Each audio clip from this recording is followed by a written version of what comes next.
À la suite de l'annonce du ministre nigérian de l'Agriculture, Abubakar Kyari, le 10 juillet, de suspendre les droits, tarifs et taxes sur l'importation de maïs, des riz bruns décortiqués, de blé et de niébé aux frontières terrestres et maritimes du pays pour une durée de 150 jours, le président de la Banque africaine de développement, Akinwumi Adesina, considère que cela pourrait détruire l'agriculture du pays. Le président de la BAD souligne notamment que cette politique pourrait compromettre tous les efforts et les investissements privés réalisés dans le secteur agricole du Nigeria. Le Nigeria ne peut pas compter sur l'importation de denrées alimentaires pour stabiliser les prix.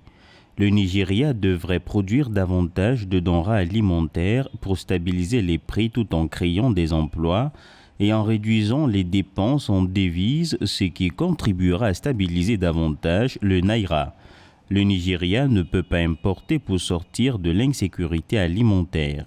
Le Nigeria ne doit pas devenir une nation dépendante des importations alimentaires. Notons que l'Afrique dispose de 65% des terres arables non cultivées dans le monde, pouvant permettre de nourrir 9,5 milliards de personnes d'ici 2050 et représente près d'un tiers de plus de 780 millions de personnes qui souffrent de la faim dans le monde. Le président de la Banque africaine de développement a déclaré que l'agriculture est essentielle à la diversification des économies et à la transformation des zones rurales où vit plus de 70% de la population africaine. Il a ainsi indiqué qu'à moins de transformer l'agriculture, l'Afrique ne pourra pas éradiquer la pauvreté. Les investisseurs dans le secteur alimentaire vont certainement connaître une période de friction, mais ces investisseurs étaient les grands responsables de l'inflation des 6 derniers mois.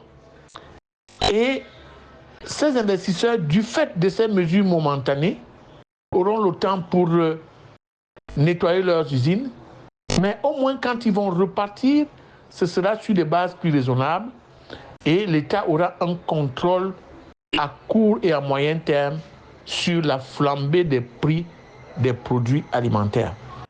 Soulignons qu'au Nigeria, l'inflation alimentaire est estimée à 40,66% selon les données du Bureau national des statistiques. Avec cet allègement temporaire des tarifs et taxes sur l'importation, le gouvernement nigérian prévoit d'importer 500 000 tonnes de maïs et de blé pour approvisionner les petits transformateurs à travers le pays.